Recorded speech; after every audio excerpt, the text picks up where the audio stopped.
Good morning, afternoon, and evening, everyone. Welcome to the Gameweek 3 pod of the FPL Wire, powered by DreamSetGo. I'm your host, Zofa. My co host, Late Riser, and I are joined, as always, by our friend, Big Man Bucker. How's it going, buddy? Thanks for having me, Zoff. Decent enough game week. Nothing spectacular, but solid enough. The way I'm looking at it, game week 1 was all about Haaland, game week 2 was all about Jesus. Unfortunately, our friend Pranil didn't own either in the 2 weeks. So the stage is all yours. Pranil, please go on. Tell us Rest about yourself. before we get to Jesus, but tell us about the roller coaster of emotions you went through during the Liverpool game. The difference those 15 minutes made in the second half. It was nuts because anyway, Saturday was painful. Firstly, because I didn't own Jesus, and it's like you wouldn't mind a fair fight, one-on-one, battle, but when your player that you pick to go against Jesus gets injured in the first 15, 20 odd minutes, it sort of sucks the joy out of it. So feel hard done by, but he was always going to come in game week 3. I knew what I was doing in terms of gambling. It didn't work out, and then that Liverpool game, like we spoke of, I think we were in touch pretty much throughout the game. And, 45, 60 minutes into that game, it was just such. We'll talk about it actually when we get to Liverpool, because I think there's a lot of people wanted to talk about this. How about you, Zoff? How was your week? Same as Bakar. I think Bakar just played Andreas. I played Bailey. What was your score, Bakar? 68 or 70? Good night. Aha. See, I'm noticing why you weren't mentioning your score at the beginning. Yeah. Can't sneak that by me, brother. Not Selective happening. amnesia. It's called selective amnesia. You're not sneaking that by me. No way. Zoff, my audio is patchy. I'm just going to log in from hotspot, so you guys continue the show for a second. No, it's fine. Now what was happening was the additional camera input which I put on Zoom, that was lagging it. I've shut it down and now it's much better. All right, cool. I think let's get started. Let's go with our sponsor plug. And there's a lot to unpack this game because I feel now things are moving. There's a lot of transfers happening. So a lot to talk about, much more so than last week rather. I'm excited. DreamSetGo is India's first sports travel and experiences platform, offering a range of premium end-to-end authentic experiences across football, cricket, tennis, F1, rugby and golf, among others. From matchday hospitality to VIP stadium tours, from private meet and greets with athletes and legends to exclusive access to their training sessions, DreamSetGo curates the most fulfilling sports travel packages for fans like you. All data you see on the FPL Wire is taken from the Fantasy Football Scout members area. The new improved members area is now up and running, and the new comparison tool lets you compare key stats for up to 3 players. Player projections are also live, and as always, you can access the custom stats table we create or make one for yourself. Sign up for membership today using our affiliate link in the description below.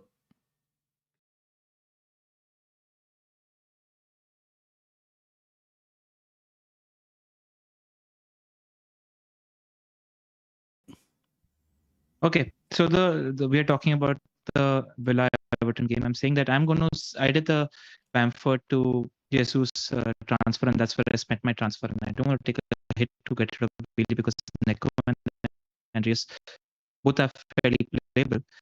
That said, I do have my eye on the United Liverpool game on Monday because there are protests and the slight doubts about whether the game might go ahead or not. It's very speculative at the moment, but if it looks like things might be a problem there, I might just find a replacement. Otherwise, I'm happy to see the drop off. Just wanted to add that one ray of hope that Bailey owners might have is that Gerrard mentioned how he played 2 strikers because Everton play 3 at the back, and they play Palace next, who don't play 3 at the back. So worth monitoring if he reverts back, because I think the best team has Watkins in, and Yes. so it's not about, because the first game that he played Bailey with Ings, and I don't see how that works. Watkins is the guy you start no matter what because he makes the team better. So that's worthwhile monitoring. But if you're selling, the fixtures don't look good anyway. So yeah, sell. Bakar? That point, I don't think that despite the fact that he started with 2 up top due to the 3 at the back formation, that means that he won't start with Ings and Watkins again, because they combined very well for Villa's first goal. And I just don't think that Gerrard will will change something that isn't broken. If it worked for him, I just don't see Bailey coming back in. And Buendia did well as well.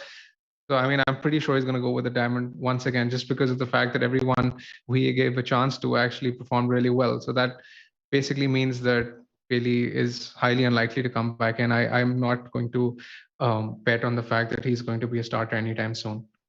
Your plan? My plan is to sell him as soon as possible. So we're recording this on Tuesday, the 16th. As of now, Bailey is 96% to drop, with about like 7 to 8 hours to go to price changes. Are you going to take the price drop tonight? I'm not necessarily sure, because in an ideal world, I would rather wait and see whether Perisic is starting. I'm very confident that he will, but there's still a 5% chance that he might not. So, I mean, the sensible thing is to wait, but I'm tempted to sell him for a 4.5 mid, like yourself. Yep. We were all hoping that Andre Gomez drops to 4.4 so we can sell him for and get that 0.1 extra. That would give us a changes. It's been a bit of a roller coaster ride watching those two, Bailey and Gomez. But I do think Bailey is actually going to win, because Gomez, I think most of the transfers out are the wildcard guys, which is not really counting towards it. So I don't know if I'm necessarily going to go towards the 4.5 mid guy. I'm very tempted now by going for Diaz. And I think it's a topic. I know we are jumping fixtures, but let's talk about it while we are talking about Bailey replacements. It's a big topic since Robertson is so popular. Both you and I own Robertson. Now, Ella, tell me what that game was like as someone who didn't own Robertson. For 60 minutes, is my sound okay? Because I switched to hotspot and a lot of people in the chat have been complaining about... It's better now. It's a bit better now. It's better right now. So just let me know, guys, if the sound is better right now, because that's quite a deal breaker.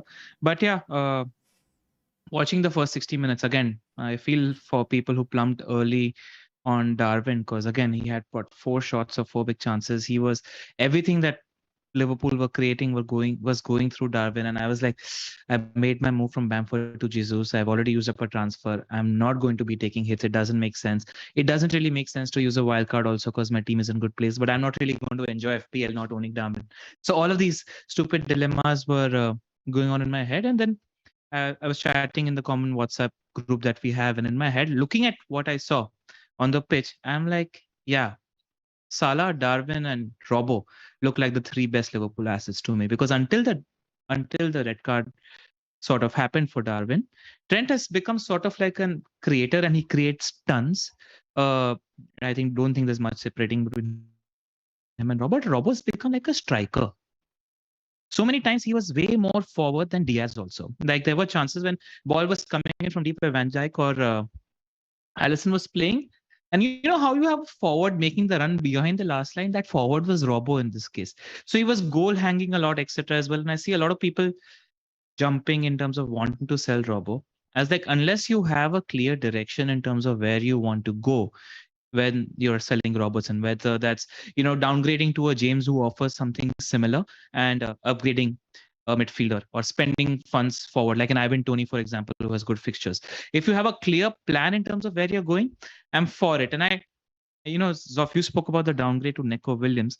I'm not sure I'd like that. I feel like if you spend 0.5 more on a good 4.5, or if you spend 1 million more on somebody like a Cucurella, that would be way more appealing to me. So that's where I'm with the Robertson thing. Don't sell unless you have a clear path, because I think he's good for 5 or 6 goals this season. Bucker, do you see that change in positioning for him? Absolutely. He's been making those runs in behind, and he was looking very promising. I own Robertson, and I'm in no rush to sell him. I just don't think what has changed over the past 2 weeks, except for the fact that this one outcome has taken place last night when, Liverpool concede a goal on the counter. Nunes gets sent off, and when Nunes was playing, Diaz was playing much wider. That change in structure allows Salah and Diaz to play as part of a front two. Diaz gets into promising positions and gets himself on the score sheet and scores a worldie. Just because that has happened does not mean that Robertson becomes a bad pick overnight, and it's just a one-off event. I mean, on any other day, Robertson could have outscored Diaz, and I think both are good picks and both will do well, but I just don't think it's worth using two precious transfers to swap one for the other. It's not something I would advocate at all. And when you look at Liverpool's fixtures going ahead, uh, United, Bournemouth, Wolves, Everton, and Newcastle. Palace, I think, is Newcastle. Yeah. Now, five of those fixtures, and three of those fixtures out of the five, the bookies have given Liverpool over 50% chance of keeping a clean sheet. And I mean, I just think Robertson and Diaz both will continue to score a similar amount of points over the coming weeks. And despite the fact that Diaz outscored him last night, that doesn't just mean that we should write Robertson off. And I'm not going to use a free transfer personally to swap one to the other. And I would not recommend it at all. So I'm not saying at no point that Robbo is a bad pick, but hear me out. And I think what has changed yesterday is the post-match that Klopp said that Firmino is likely to be back now for the Man United game. So now with Darwin out, we can expect Firmino up top for the next three. And I think that's much better for Diaz. Now, what I've been noticing with Robbo, I think his role has changed a little bit this season and towards the tail end last season as well. He's not creating as much. He hasn't created a single chance from set piece or open play. His XA is 0.1 so far over the 150 odd minutes that he's played. So I don't think he's 100% sharp yet. I don't know what to make of the substitution also. I don't think he wasn't on a yellow, even though he was having this argy-bargy with one of the Palace guys. I generally think he wasn't as effective, but the main thing now for me is the Firmino factor. I think Firmino makes Diaz much better as an asset. So I'm not saying at any point that Robertson is bad. Now I'll just explain to you what it means in the context of my team to illustrate why I'm considering that, since Bakar, you also have a similar team. Sorry, the same team. So we'll talk about that here. So what is Bailey now is effective. Bailey is the 12th player. Wait, I'm sorry. How is Nico Williams in here? Yeah, this one. That was Pranal's team. So yeah. So Bailey is effectively the 12th player, right? What I'm looking to do with the Robertson and Diaz thing in two moves, it's exact money. I can't get a 4.5 guy. I have no money in the bank. Effectively, I'll be putting more money up front, taking out money in defense. I'm not going to be playing Neko probably any week other than this week. I sort of like him a bit more than Andreas. I think Brentford are a much stronger team than Fulham, and I think Neko has good potential against Everton. And in general, I want him now as a pick. I don't want to be paying 4.2, 4.3 for him when I wildcard. There's a haul coming over the next few weeks. He's definitely going to go up at value. I just want to have him as a stick and forget now for the rest of the season. That's my thinking primarily there. And I do think over the next three fixtures, there are goals. With Diaz, if he had scored game week 1 also, what would our thoughts be slightly different? Tell me more as a Diaz owner. Look at the goal also he scored. It's typically what Diaz does as well, right? When he gets the ball, cuts in, runs with the ball. Until Darwin was playing, he was pretty much the creator. Now let's not pay attention to what happened in the 30 minutes yesterday, because Diaz was playing as the second striker. Once Darwin went off, that was his role. When Firmino comes, okay, I don't know how wide because Firmino does a lot of the creative work. What sort of happened is when Firmino doesn't play and Darwin plays, Diaz does a lot of the creative work and he does the ball carrying, etc. as well, because of which Robbo gets to underlap as well. That's it. I agree with you. Diaz will be a better player.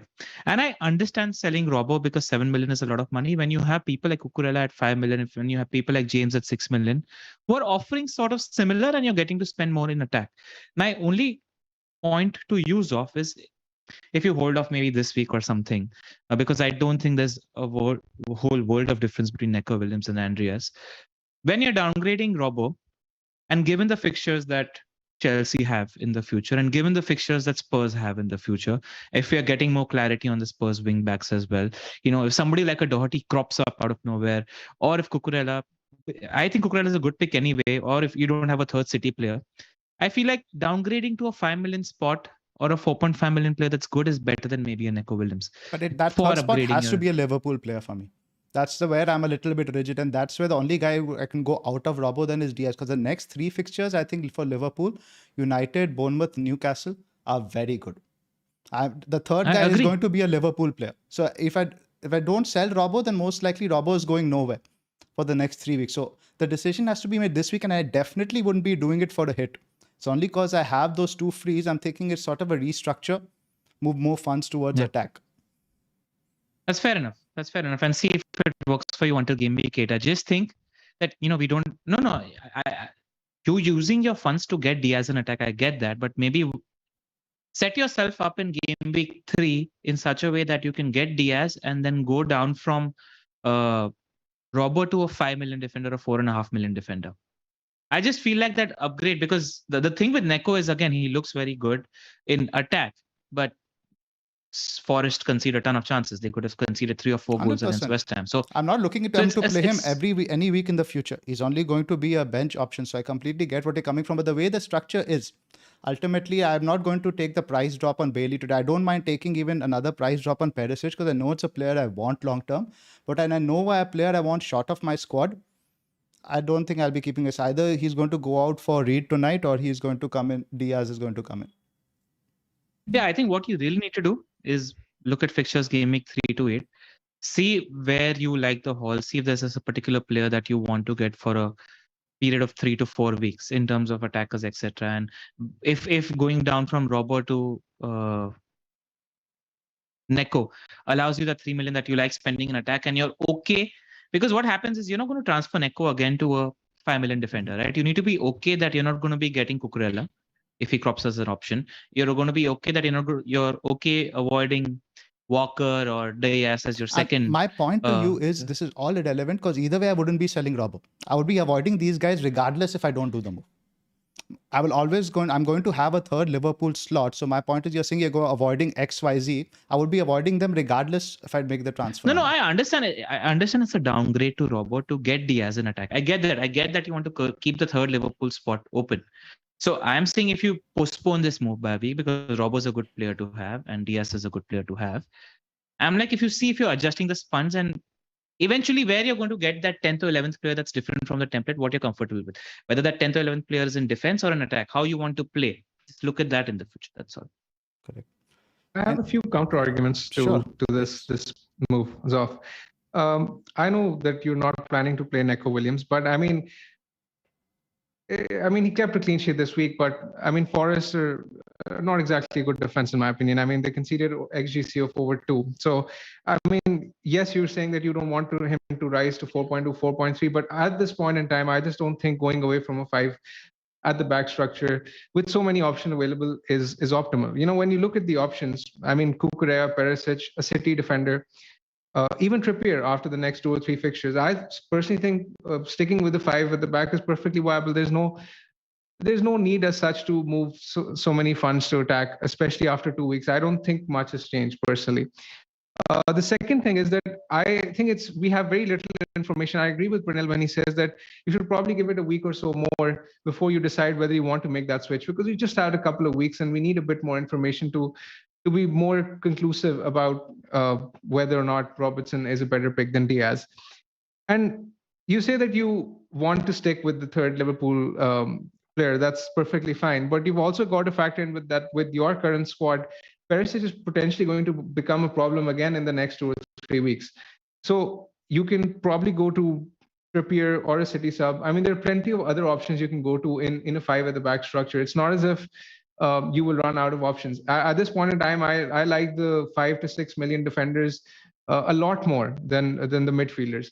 So I mean, I won't look at it as if you have to sort of move the money to attack. I think the structure that you have is fine as it is, and we don't have enough conclusive information yet to decide whether or not Robertson is a better pick or not. I completely agree, and I think what it comes down to, do you think Robertson will outscore Diaz over the next 5 weeks? Simple question. Just answer that for me. Probably yes. Probably yes or no. It's a coin flip, right? It can go either way. But yes, it is. I mean, it's basically at the point where if the coin has landed on one side, I won't necessarily go out of the way to drag it to the other side. Get it? I got your point, because you wouldn't force the transfer necessarily. Exactly. Would you do the move for a hit? No, I wouldn't. But the thing is with this squad, you know how I operate. I mean, every single transfer I make is like whether it's worth a -4, and if this is not worth a -4 in your head, then I would never do it. I get your point, but I just can't shake the fact that with Firmino, Darwin becomes a much better option. Diaz. Diaz becomes a much better option. I just think we don't have enough information to be sure about it. And also the defense with Liverpool, The defense with Liverpool, it's not convincing me because I think they're missing something. They're not as sharp. I know we're talking about some injuries at the back. Gomez might play against United, but without Matip and Konate, I'm not feeling as confident. Liverpool don't look as sharp. They don't look as airtight I think Gomez is expected to be fine. for United. Also, Zoff, I think Gomez Yes. is as good as Konate and Matip. The problem was, first of all, Liverpool have looked like this for the last year or 2 years. They play high risk football, and generally it's Alisson always making one big save in the game. Yes, they're conceding a little more. Also paying respect to Palace because they played out their plan to perfection. It's a good team. Let's not forget that. But I think the first 60 minutes when Nat Phillips was playing, because Zaha was always on Phillips' shoulder. He wasn't on Van Dijk's shoulder at all. He was only sticking to Phillips, and whenever there was a chance to play, the ball was getting played. Now, I think Gomez is pacey, and he suits the way Liverpool play a lot more. So I thought in the last 30 minutes when Gomez came on, they were fine. Like, I don't have the skepticism that people have when it comes to Liverpool defense, because I think the quality difference between Gomez and Nat Phillips is huge. But the quality difference between Gomez, Konate, and Matip is debatable. That's fair. I think we spent a lot of time on this subject. Should we move on? Yes. Cool. Let's just touch upon Everton a little bit. If you're looking for 5.5 assets, I think Gordon. There's some speculation going around with the Chelsea transfer. Maybe that will motivate him to perform a bit better, or might lead to him being left out of the squad. But it's a bit risky. Yeah. I mean, he would have been somebody I would have maybe flirted with long shot if he wasn't associated with Chelsea. But right now he is, and therefore he's a no-go. Arsenal, Leicester, the Gabby Jesus show. Before we get into the game, captain option this week? Yes. Sure, for sure. Yes. I've currently got the armband on him. The numbers are insane. He's topping almost all the NPXG stats, creativity stats. Arsenal look great. What do you do if you're a Saka owner? I mean, if you have a better transfer to make, then you can use the funds from him. I mean, I see a lot of people with Saka who don't have James or Cancelo. In that case, I would sell and use the funds to get them. But if your team is set, then I won't make a transfer. I mean, there are plenty who have Saka over Martinelli. In that case, I would make the swap as well, because I was going through the stats and Martinelli is actually outperforming him for big chance involvements and XGI. So I just think Martinelli gives you a lot of extra depth, a lot of extra money to spend to improve your squad elsewhere. I agree with that. I think we had Saka probably, but again, the fixture run is so good. And again, it comes back to your point what you said earlier. Would you do it for a hit necessarily? Probably not, right? Yeah, I would do it though, because 2 million is a lot of money. 1.8 now, I think. 1.8 now, but yes, if you're releasing funds from Saka to Martinelli, I'm for it completely. If you're doing anything else, I'm not really sure about it, because he's got as much of a chance to haul as an 8 million midfielder as his contemporaries in that price bracket. So I wouldn't rush to make that transfer. But if I'm downgraded to Martinelli so that I can use funds elsewhere, I'm for it. Anything else to touch upon Arsenal? Should we talk about Leicester? People, if you're getting a little wary about their defense, don't. They conceded only 5 or 6 shots, and that own goal that they conceded, etc. as well. I don't have a worry about their defensive capability at all. Ramsdale is still a good option. Ramsdale is a good option. So is Saliba. A little worried because Ben White got substituted for Tomiyasu at 45th minute. What happened there? Any idea? No clue. No. So just a little bit of wariness when it comes to Ben White. But, just a stupid thing if we had to mention is that if we ever allowed 4 or 5 Arsenal slots, like the best Bailey replacement at the moment on paper from what I've seen so far looks like Xhaka to me. Yeah, you're right. Yeah, like he looks so attacking. He's sort of playing that role where he's just goal hanging on that left-hand side and he's getting a lot of chances. So that looks quite interesting to me. But that said, Vieira is going to be competition for him sooner rather than later. And there are better Arsenal options for your 3. So don't go there. Leicester, defensively, shocking again. I remember, Elad, you were talking about in preseason how this wouldn't be an easy fixture for Arsenal. Are you reorienting your thinking around Leicester? It's Leicester doing Leicester things, right? But remember when I spoke about it last week also, the possibilities of results that Leicester can give you is very wide, where they're capable of putting in a decent defensive performance and not losing their shit and conceding 4, but Broch can do Broch things and they can concede 4 or 5 as well. So that's what you're getting in terms of Leicester, in terms of lack of consistency. And now Fofana's going as well. So I don't like their options in defense. That said, Maddison, he's looking on it again. He's playing for that World Cup spot. His fixtures aren't too bad. Southampton, United, now I'll say it's good fixture as well. Brighton, Villa as well. So, and he's somebody where others might get 60, 70 minutes. There's no doubt in my head that Maddison is going to get 90 minutes every game. So that's a feather in his cap. I like that. Leicester are a team I've penciled in on my Game Week 9 wildcard. And then, yeah, exactly. Their fixtures from that point on are incredible. From this point onwards, they're mixed, but I think they're worth looking at from Game Week 9. 3 to 5 are a bit dodgy. You have a few tough games like just around then. Yeah. Game Week 9 also is Forest, Bournemouth, Palace, and Leeds. That's amazing. Really good run. Anything to chat on Leicester? Move on to the next game. Justin again was goal hanging, like a lot. He's very upfront, but like Leicester's defensive numbers make them a no-go at the moment. Yeah. I'd be worried about all the money that we are throwing at Leicester for Fofana. I think because Ward, he had a bit of a clanger, I think, for one of the goals. They might go shopping for a new keeper. So keep an eye on that. You guys might need a goalkeeper transfer in a couple of weeks. And I think it's a good conversation to have. What do you do if you're on the 2 Leicester 4.0s? You give them Southampton at least. Yeah, exactly. I would keep them at least for Southampton and then reassess after that week. I don't see too many clean sheets after that, but you keep them this week for sure. What if, most of the people who started with Haaland and Gabriel Jesus don't have places to spend their transfer. If they could upgrade to a 4.5 or a 5, where would you go? If they had a transfer to spare, and no, people don't have clear directions to go to. So what would you do? I think Sanchez is the 4.5 one to have. Brighton's run of fixtures is incredible till Game Week 8, which really falls perfectly till the time that most people are expected to wildcard. And for 5 million, I still think that Ramsdale is the one to get. You can actually go for Mendy now as well. But the thing with Mendy is that perhaps Cucurella is a better option in defense. So I would probably still go with Ramsdale, I think. Yep. Ramsdale's bonus and save potential is much better. And me, I've been talking up Sanchez all preseason. I'm surprised to say Bakar says Sanchez over Raya. I remember the tweet from Bakar saying that Raya is possibly the best 4.5 no-brainer keeper in the game.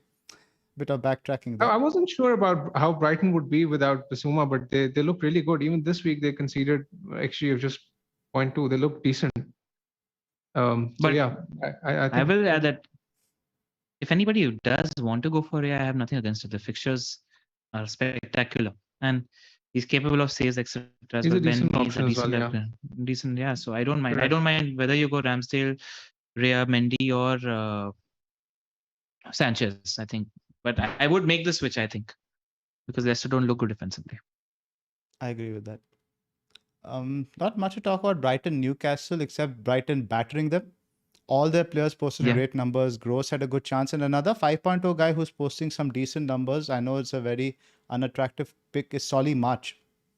He's had something like, I think, 4 shots, 2 chances created, couple of shots on target. He's the only midfielder in that price bracket to register a big chance.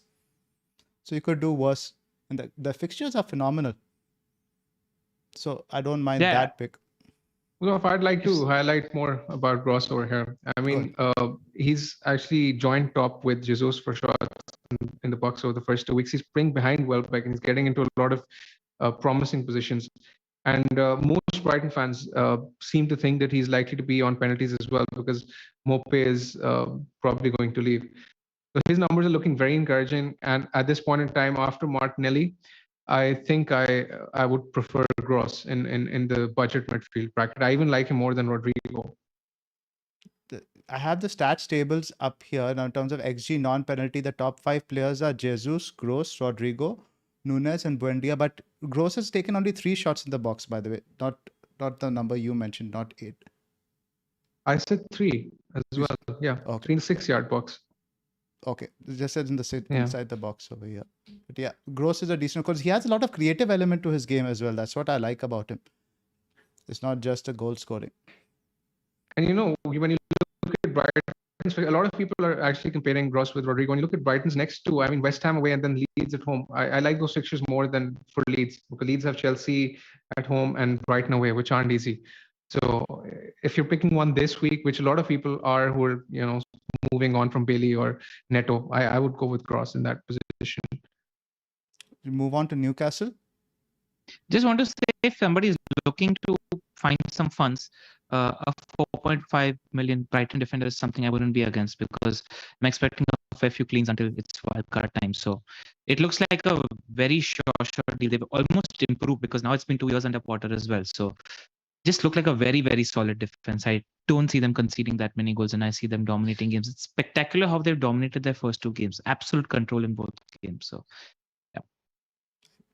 Newcastle as a Trippier owners, it's a bit of a dodgy run of fixtures now, but I guess you probably bench him for 3 and 5. Good value still. The thing is that his fixtures from after game week 5 are really good. Having said that, I just think there's so many defenders to like over the next 3 game weeks who can do much better. If I had him, I would probably sell him. This is slightly controversial, but I probably would, yeah. It's a fair argument. I think he's not a hard sell, but sellable. Yes, exactly. I mean, for example, with someone with 2 free transfers, nothing better to do, I think this is a good move to make. That's fair. Man City, Bournemouth. Complete domination from City. Only 8 passes for Haaland. Only 2 odd XG. Complete control of the game. Who caught your eye over here, LR? the guy who's continued where he's left off from last season.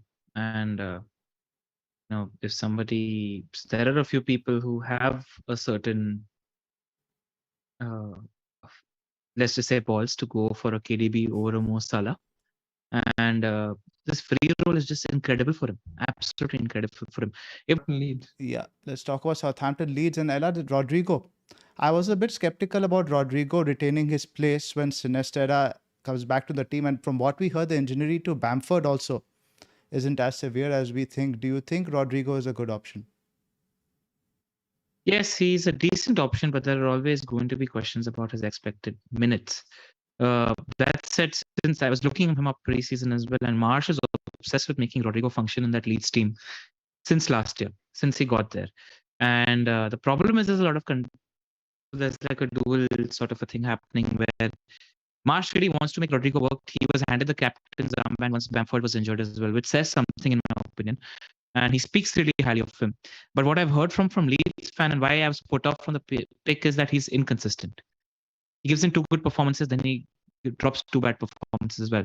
So if you don't really have any other fires in your team, you go for Rodrigo. But I think you can afford to wait a week now because Leeds play Chelsea next, and take a week more to see what happens, and then take that move if you want.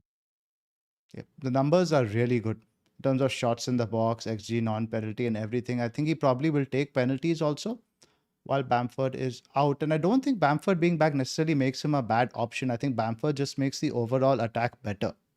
So I don't think there's much Agreed. of a correlation there. Bakar, your thoughts? I pretty much agree with most of what Pranil has said. Yeah. Just want to mention that these 2 teams, though, are definitely worth targeting when it comes to your attackers. I wouldn't mind fixtures against these 2 teams at any point. So, even Chelsea, your lot play Leeds this week. There are a lot of Mason Mount owners out there who are having, let's just say, fidgety fingers in terms of switching him out. I just wouldn't do it before Leeds. Leeds is a money fixture. He scored home and away against Leeds United last season as well. So, Mount, Sterling, Reese, any of our Chelsea assets, it's a money fixture for them. Worth pointing out that Aribo and Mara, I think, right? Both are the new signings that Hassan Hotel got. They look quite a lot of fun. Southampton don't have the fixtures, but they've quickly entered the watch list for me because they just look like fun picks to me. Yeah. Might be interesting to see what happens a little later there. Mara's pass for the Walker-Peters goal was brilliant. Yes, So good. absolutely amazing. Yeah, Southampton always fun because you always back them to score and get scored against, similar like Leicester. So I don't mind give them another week, see how they do. The 5.5 guys. Aribo definitely interests me. Move on to Wolves Fulham, and we'll talk about another 5.5 midfielder Neto. Bakar, are you keeping the faith there? Yes, I can afford to mention this week, and he was very unlucky not to have scored when he basically had a open net to aim at, but I don't know why he chose to dribble a non-existing defender. He actually waited for the defender to come, and then the defender intercepted the ball away from him. But I still think Wolves have a decent favorable fixture run from game week 4 to 6. Newcastle, Bournemouth, Southampton. I mean, I don't see him as a priority transfer out, to be very honest, at this point in time.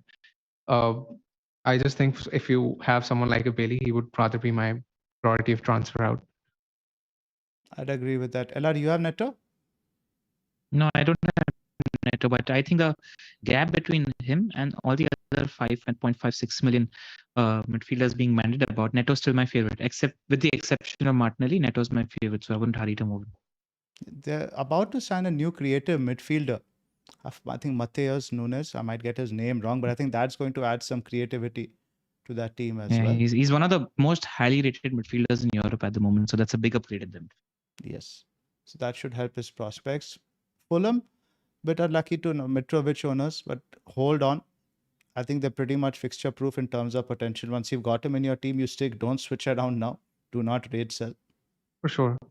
But I mean, there are plenty of people in the market who are looking to buy a Nunes replacement. I won't go for Mitrovic right now because Fulham's fixtures aren't exactly great. They have Arsenal, Spurs, and Chelsea in 3 of their next 5. So I would rather go for someone like a Tony in that price bracket. Okay, so I'm just going to pretend like the last conversation we had didn't happen. But Gundogan is an asset we need to constantly monitor, I reckon, because that free roll is really, really good for him. And I want to see what happens with his expected minutes once Champions League is in the picture, especially with Haaland, because Haaland looks a little dodgy to captain because every game he's seemingly getting 70 minutes also. So that's another aspect that's playing on my mind. Gundogan and Foden both look like very interesting assets, especially because Gundogan is captain now. And again, we mentioned so many times previously, he's got that smell of a goal. Like those, because Haaland occupies the defenders, he's the one making the late runs into the box. So is De Bruyne. There's space for him, but Gundogan has its smell in terms of where the ball is going to fall, and he's got a good shot on him as well. So Gundogan, Foden, like I mentioned last week as well, his first choice. I think he's going to continue to be first choice. I wouldn't make too much of the 45th minute sub. So yeah, both look interesting as picks to me. Bakar, your thoughts on the midfielders? Yeah, when it was not audible, I was speaking about Gundogan as well. Just the fact that he is second among City players for penalty area touches this season, and even in this game, in just 62 minutes of football, he had the highest number of penalty area touches in the entire game. And all those touches are actually coming in central goal scoring positions. So he's one I definitely have an eye on. Yeah, apart from that, nothing special. Haaland is still a good option in my book. I don't think we would have been having this conversation about him playing 70 minutes had Foden squared to him, and had he had a double-digit haul, which he easily could have had he been presented with the opportunities, but it just wasn't to be his day. What conversation? Nobody mentioned Haaland is a bad pick. Sorry? What conversation? Nobody mentioned Haaland is a bad pick. I think all three of us agree he's a good pick. No, but I mean, you mentioned that he's playing 70 minutes, so that can play into your head. I mean, I just think even if he plays 70 minutes, he's good enough to get double digits most weeks. Yeah, I'm talking about the captaincy.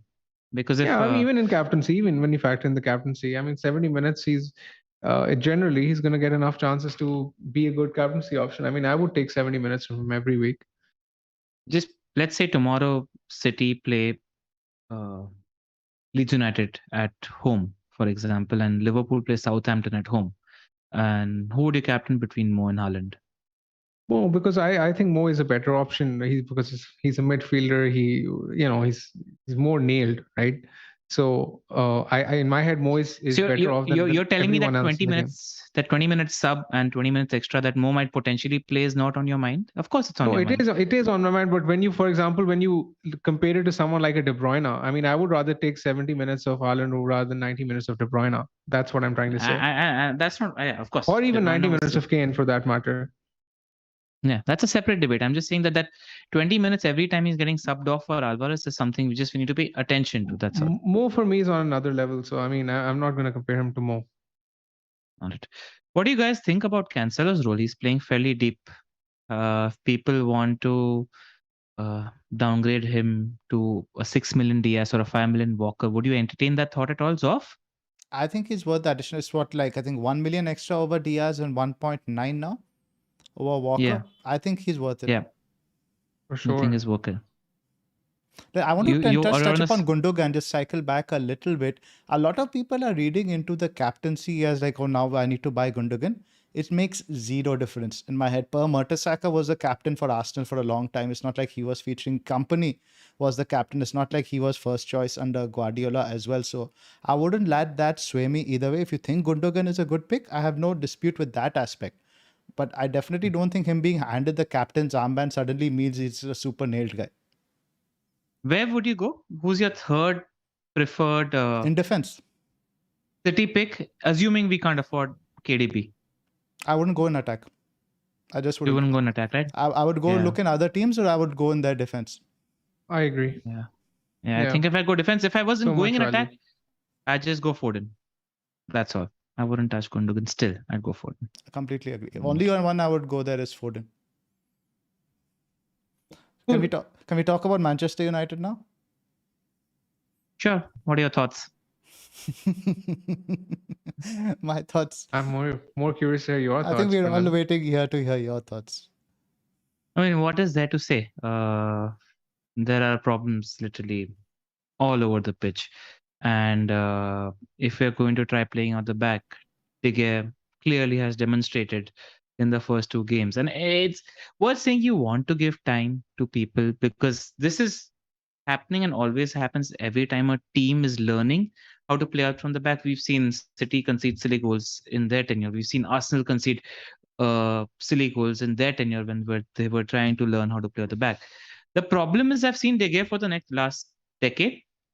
I don't think he's coachable in terms of whether he has the ability to play from the back. And that's the root of the problem, right? Because something like this happens now, everybody knows that you trigger a press on United, and in the first 5 or 10 minutes, they're pressing and we concede a silly chance, or the ball goes out very close to goal. And this happens in every game. That just gives the other team so much impetus. And this whole sort of effect spreads into the team where there's a lack of confidence, etc. as well. So Ten Hag has a lot to solve. There are a lot of murmurs. I mean, we are getting linked with 10 new players every day. There are lots of noises about Glazers interfering in our transfer business, wherein, Ten Hag is like, screw it, I'm done with Ronaldo and his hissy face all the time. But Glazers are interfering. It's too much of a mess to touch at the moment. I just hope and pray that Ten Hag doesn't lose patience with this project, because I believe in the manager, and I feel like there is a way to go in terms of this manager getting the players that he wants to suit this system.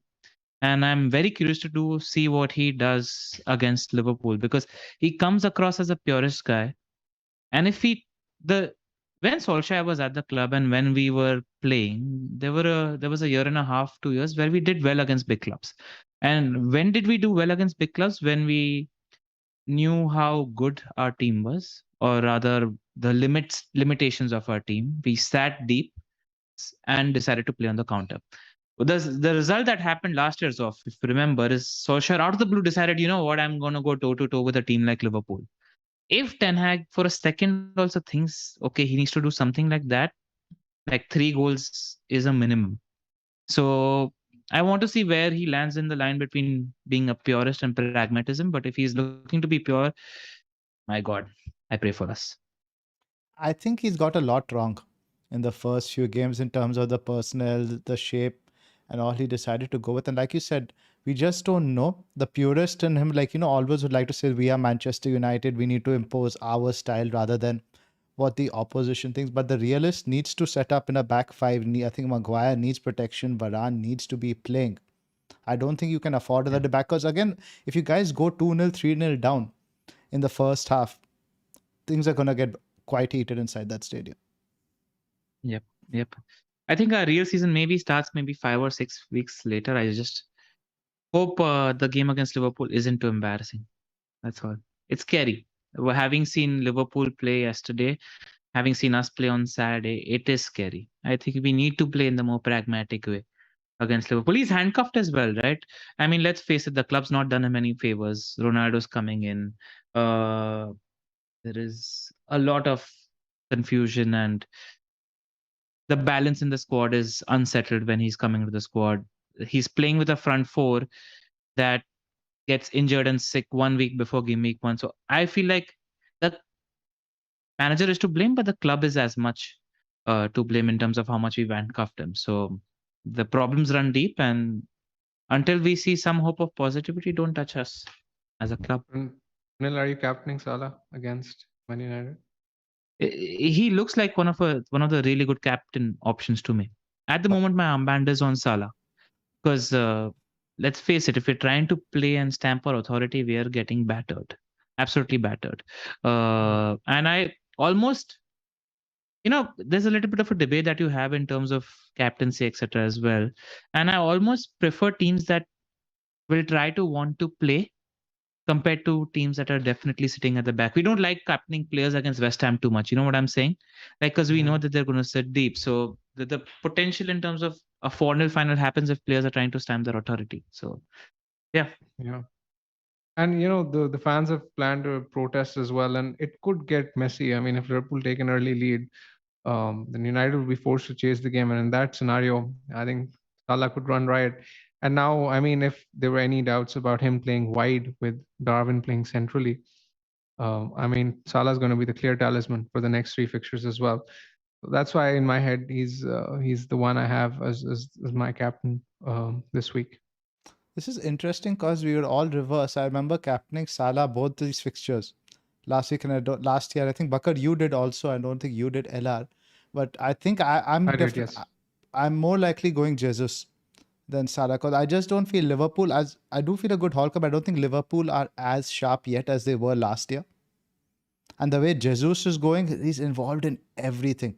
And at home, I don't think Bournemouth will be as defensive as they were against City. Yeah. I mean, that first goal that Jesus scored tells you all you need to about his confidence at the moment. Just at a different level. I don't think you can. We'll talk about it when we're doing the fixtures for next game week, but I don't think you can rule out. Let's just talk about the captaincy now. Who do you guys like? You guys are currently on Salah, you said.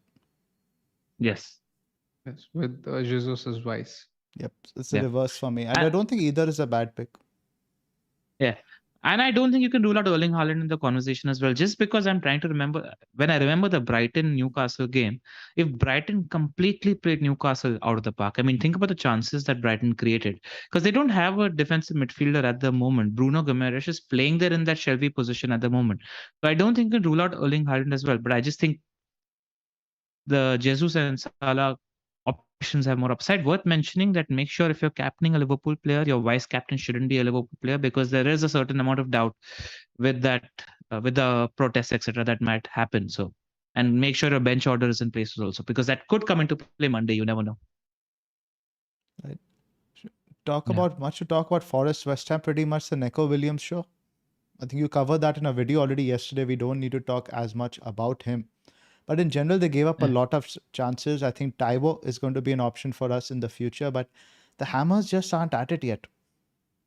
Yeah, they haven't clicked into the gear again. And again, a team that is affected by injuries early season. When you have your first choice centre back missing early in the season, I think that's a big problem to have. And Johnson just doesn't cut it at centre back. So until they sort that out, Hammers don't look like as tough a fixture as we are used to them being.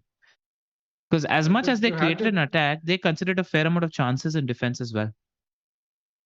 They've had their fair share of problems since preseason. They've scored like 4 goals in 6-7 games But now. Can you get closer to the mic? I'm saying that they've had their fair share of problems since preseason, and they've scored like 4 goals in 6-7 games now. So they have been they have that lack, that they have lacked that potency in front of goal. So I mean, they were a bit unlucky this week not to have scored, but in general, they're not creating as many chances as they do. Something's a bit off. Move on to Chelsea Spurs. You tell us off. I'm not going to speak about the decisions of the referee. I haven't signed any online petition or anything like that because it's utterly pointless. It was a dramatic game. I think we completely dominated it. Spurs were fortunate to get a result due to so many reasons, and I can understand Tuchel's frustration at the end making the comments about the referee and all that stuff, but I'm probably going to get hammered for this. I didn't like him making comments saying that Anthony Taylor shouldn't referee Chelsea games and all that stuff because I think it percolates down to the grassroots levels, right? You have referees getting abused from school children, league matches, and all that stuff. It's not the example you want to be setting as a top flight manager. You can say the referee is incompetent, but to say the referee is biased, you may feel that he's biased and you can make the complaint in the appropriate channels, but I don't think you should be going out in the media and saying that. I didn't like that too much. He's got a little bit of a psycho factor around him, doesn't he? I mean, the whole handshake. Let's just talk about that because it's something that happened that should be talked about.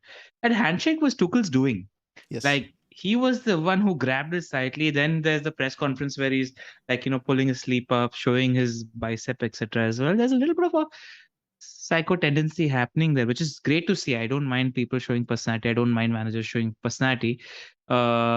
But what happened, I thought, was the temper was so flared when the press conference happened. So much was happening. Your head is not thinking right. Where, he's just making the comments he does because there's so much happening at that time. That's all. From an FPL point of view, it goes without saying that if you don't have Reece James, his run of fixtures is great. He should be a priority transfer if he isn't in your team already. There's a lot of conversation about, Chelsea dominating the game. Great. But he should be except for maybe one pass that Jorginho played to RLC. There's a lot of conversation. Hold on, Ella. I can hear your voice is an echo in the background for some reason. Is any of you guys turned on YouTube or anything? Nope. No. It seems fine now, but I could hear the whole Salah thing again. Now you can continue, please. Okay. Just want to say, with regards to Chelsea dominating, yes, they dominated from a footballing perspective, but that made me more inclined towards doubling up in their defense than their attack. Because there weren't clear-cut chances that Chelsea created. What are your thoughts about that? In terms of attack, I think there was a pod that Planet FPL did where they spoke with the Chelsea correspondents. They said that if you put the Spurs front three in the Chelsea team, that team would probably win the league. And I can't argue with that. The problem with Chelsea is it's always been scoring goals. In the Chelsea team, that team would probably win the league. Got it. That's it. If you have a Chelsea attacker, don't lose before Leeds United. That's all. Exactly. I agree. So, thoughts on Cucurella? Bakar, where are you with him as a pick? I think it's a very if people strong want pick. to. Yeah, I think it's a very strong pick. I mentioned Trippier. If someone's looking to go off Trippier, Cucurella is a similar price. I don't mind him at all. And what I like about him is also the fact that he allows Tuchel to have the flexibility to play him as a left-sided centre back. So if he plans to bring Chilwell into the equation, then he can play Cucurella as a left centre back. And his quotes after the Spurs game where he mentioned that Cucurella has a lot of match rhythm and he's much more fitter than Chilwell, and Chilwell is only likely to get sub appearances from at this point in time. Just is all what you want to hear as someone who's looking to buy Cucurella. So I think he's a good pick at that price. Agree. I won't put anyone off buying Cucurella at all. I think he's at 5 million. Yeah. Probably now he's probably, I would say, over Walker. Would you pick Cucurella buying now? Yes. Yeah. Yes. In fact, the more pertinent question is of that. Would you pick Cucurella or Perisic? If we get news that Perisic is starting, who is the better pick? So let's talk about Perisic. It's the first time I've seen a player taking corners with different feet. I thought that was a really cool party trick. But now there's some comments that Conte made after the game that this is not the Perisic I know, etc. But I don't know if we can read too much into that. Now, what I'm looking at as a Perisic owner, what I saw against Nottingham Forest, I'm convinced that the game week 4 fixture is going to be a tough one for Spurs. The camera was shaking during the broadcast. You could literally see the vibration of the camera. The stadium was rocking to that extent. And that doesn't look like a fixture he'd want to play Sessegnon. So to get Perisic up to speed, I think the home game against Wolves is the ideal opportunity. Give him 65 minutes there. And he has the ideal excuse to drop him as well now that Cess put in a very poor performance. So this seems like the right time. I mean, the stars are aligning. And people are saying that maybe he should have been substituted on earlier instead of Richarlison, but it was a tactical thing. When Richarlison came on, they switched to a 4. So and what happened was then Chelsea switched to a 3, then Spurs again switched to a 3 by introducing Perisic. There was a lot of tactical changes that happened in game. But I think Perisic, if you get any news, if you don't own him right now, it's probably without any sort of concrete team news, you wouldn't go there. But I think if you hold him now, you have to start him in this fixture. And I wouldn't let any sort of flaky early team news put you off. There's always going to be people around this deadline time who are going to spread fake news. I think he's more likely to start than not. Yes, I agree. I just want to mention also that if it's like a one-on-one battle between Perisic and a Cucurella, and if you know that Perisic is starting, it's a no-brainer in my head in terms of Perisic being the better pick.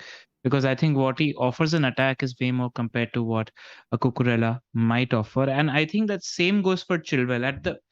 He's not going to be fit and nailed right now, but the moment Chilwell becomes fit and nailed, he's a different league of a defender, in my opinion, compared to the names we're talking about otherwise. So yeah, I mean, I agree with you here, but just to play devil's advocate, I mean, the counter argument here on Perisic could be that the midweek fixtures are coming into play. So Spurs are playing on Sunday, Wednesday, Saturday, which is a relatively short turnaround between game week 4 and 6. So Perisic could potentially miss one of those fixtures as well and get a sub appearance from the bench. So in that case, would you buy him at this point in time with the risk of a subbing? And after that, Spurs have City in game week 7. So is it the right time to jump on him? That's the counter argument. It's a fair point. Well made. It's absolutely fair point. With the midweek fixtures that are coming, it's a bit risky, but I have a feeling that's just that when you watch him play, it's going to be hard not to go for him. Yeah. I think he's an easy keep if you own him, and if you don't, I still think I'd probably pick Cucurella just because he offers more security. Yeah, you bring up the midweek games, and yeah, it makes me think like Cucurella, you're not going to be worried about X minutes as much. I think you can be. It's not necessarily with all the defenders we are being linked with. I don't think he's as secure as you're saying, but he's relatively more secure. Fair. In terms of the other Who's the most assets, secure? Who's the most secure amongst all these defenders, though? Robbo. Yeah, but that's what I said. That the third Liverpool spot is not the issue at all. Yeah, I know. I'm just adding context here because not just because of you, because of all the listeners who are listening to us as well. Oh, speaking of which, our listeners, Zabaka, you want to tell them about our Discord? Sure. So for all our listeners, we have a FPL Wire Discord channel which you can join by either becoming a member on YouTube or by subscribing to our Patreon. It's just the three of us chatting with quite a lot of you regarding general FPL based talk. So if you want to join, please do so. Yeah, I wish we had restarted the stream and Zoom. The audio is a lot better since we did. Apologies for all of you guys who were with us in the first half, but at least we're talking about the big money fixtures now. And we'll edit all the rubbish out. Yep. Let's just talk about Spurs a little bit more in terms of their Son and Kane.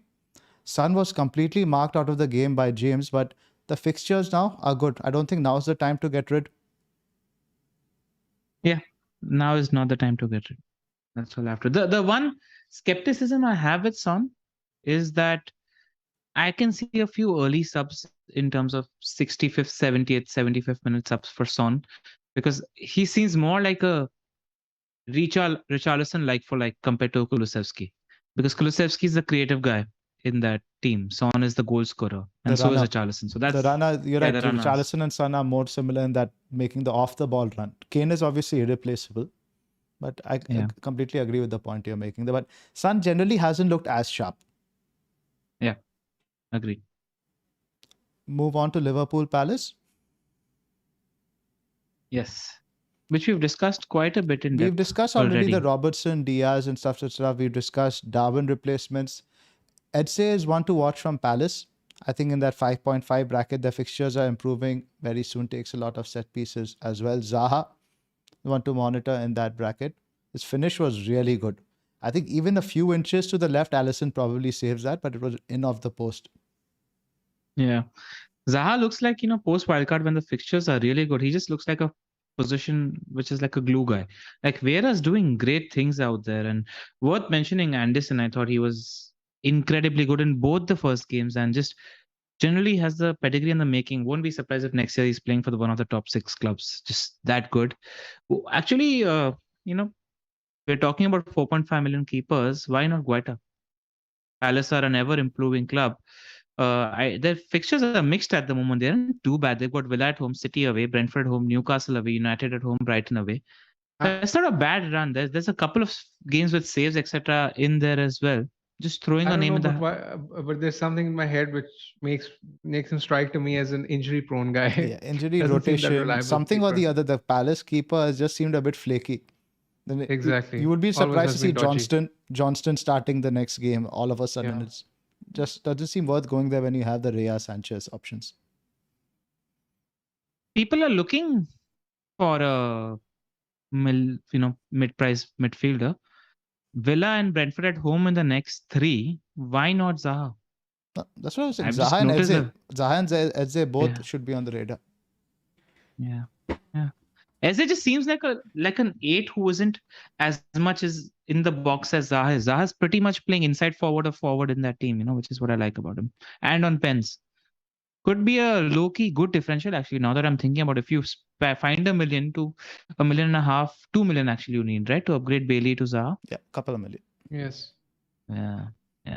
If you can find that cash, I like Zaha for the next 3. Good punt. Yeah, somebody like a Cucurella could give you that money, right? It would drop over with 5. Not a bad move that. Yep.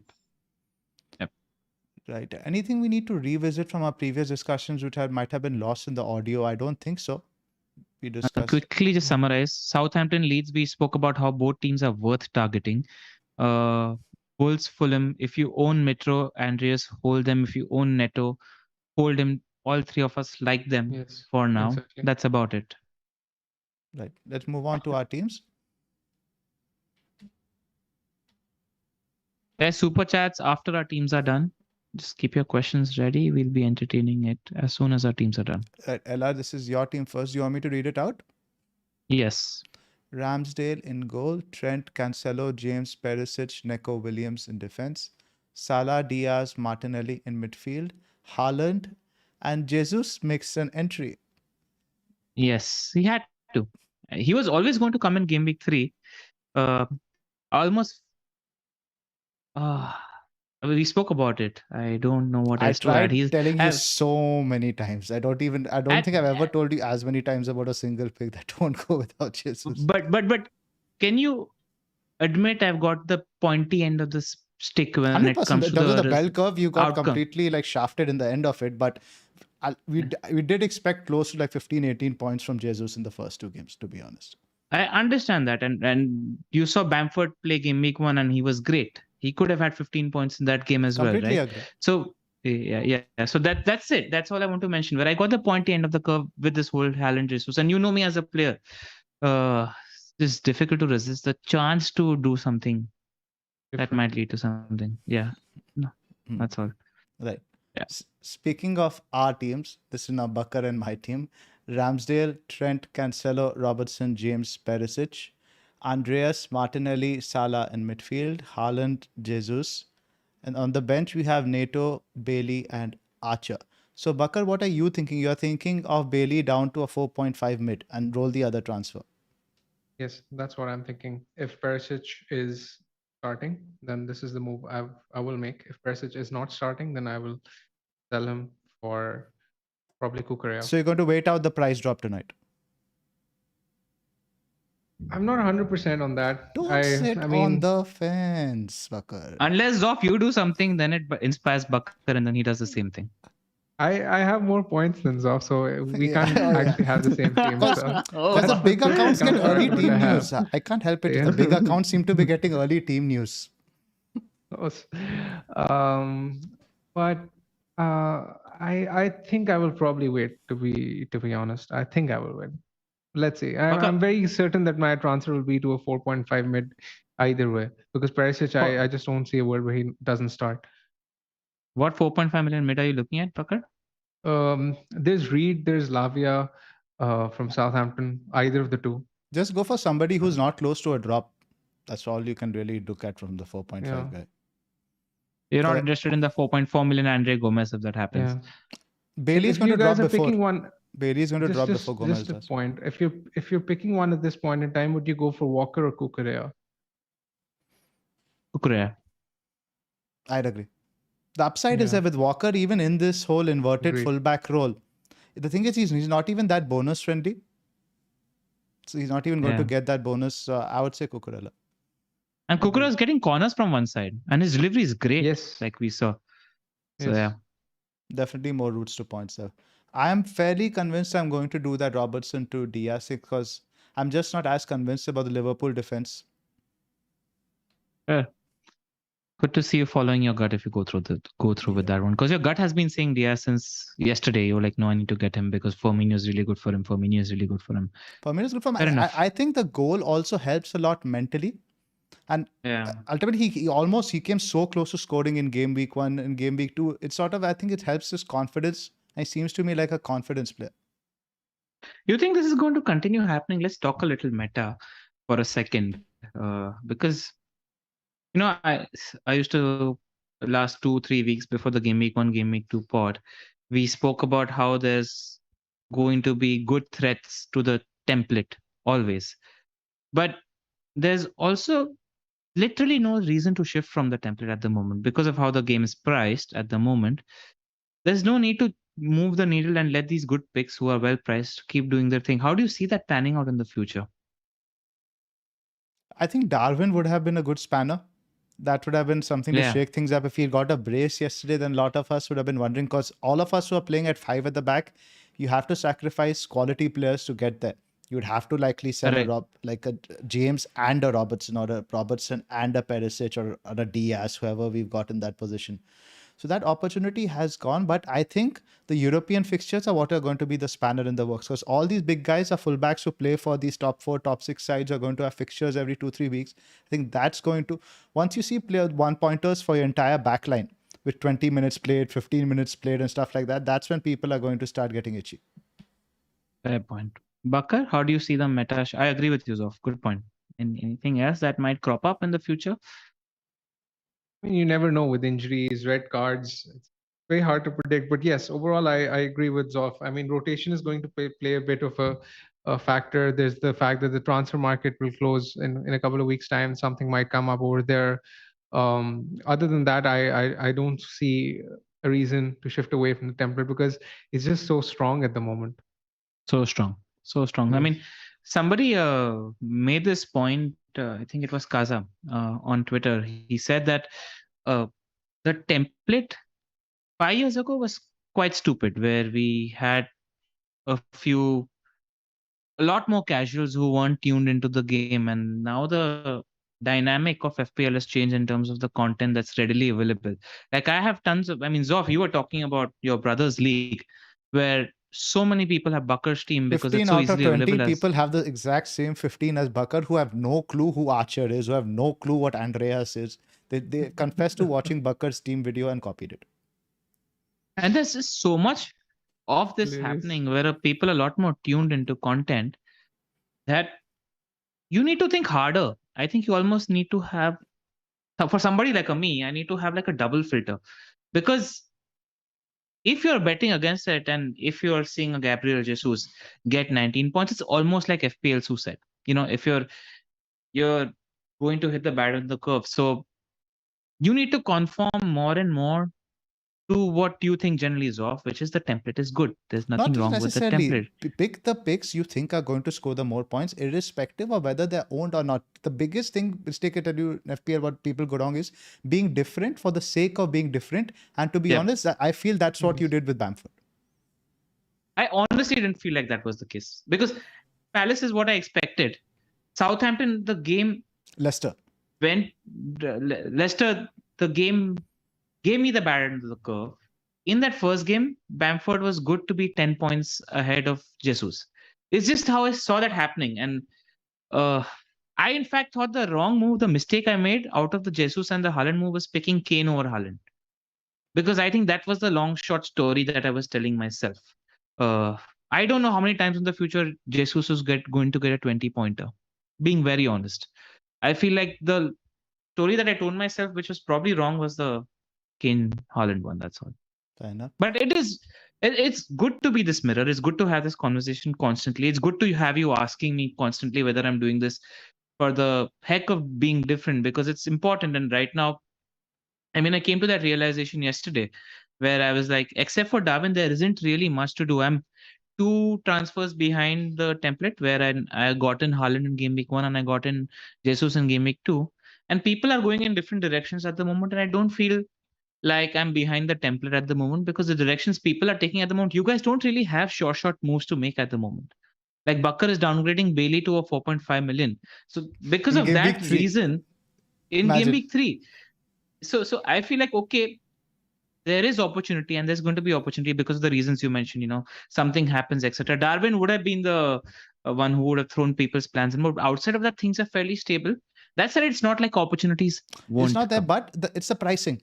In my opinion, Yeah. it's absolutely the pricing is to blame. When you Yeah. can get a team Yeah. of like 5 or 6 players from the top 6 sides, it's like a goal. What Yeah. we talk about ghost teams. People do not familiar with the term. It's a team you set Yeah. and you do not allowed to make Yeah. any transfers for the rest of the season.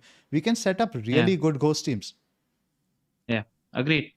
So depending on what kind of speed bumps, if any, we use in the future, the opportunity is good, but the template is stronger almost. So I don't know how the season is going to pan out. Just worth having this conversation. That's all. But if you're somebody like me who's always on the lookout for opportunities, if none are there, accept there are none. Like, I think that's an Exactly. important I think that's very takeaway important to realize that. Yeah. Cool. Let's move to the questions. You gotta accept the no-brainers when they're given to you. Agreed. And especially when the pricing is like this, there are going to be a fair few. Correct. Like, I can think about it. What template breakers done really well early season? I think, except for De Bruyne, nobody. Like, he's been the one standout. Yes. And Rodrigo, obviously. But De Bruyne is one that people considered, and there was... De Bruyne was an alternative, you could say. Yeah. Like, because Rodrigo is still a differential. He's not really an alternative. Correct. And I said Diaz probably over the Liverpool defense. Now that I think, but that's what, like 10 points over like 3 or 4. So it's not significant. And Diaz had more ownership than Robbo.